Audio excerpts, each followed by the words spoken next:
வந்ததென்று மேகமே உனக்கென்ன தெரியாதா?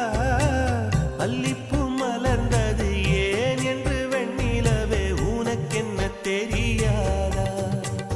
ஓ வலியா சுகமா தெரியவில்லை, சிறகா சிறையா புரியவில்லை, அதை சொல்லத்தான் நினைக்கின்றேன், நான் சொல்லாமல் தவிக்கின்றேன். செம்பருத்தி பூவே செம்பருத்தி பூ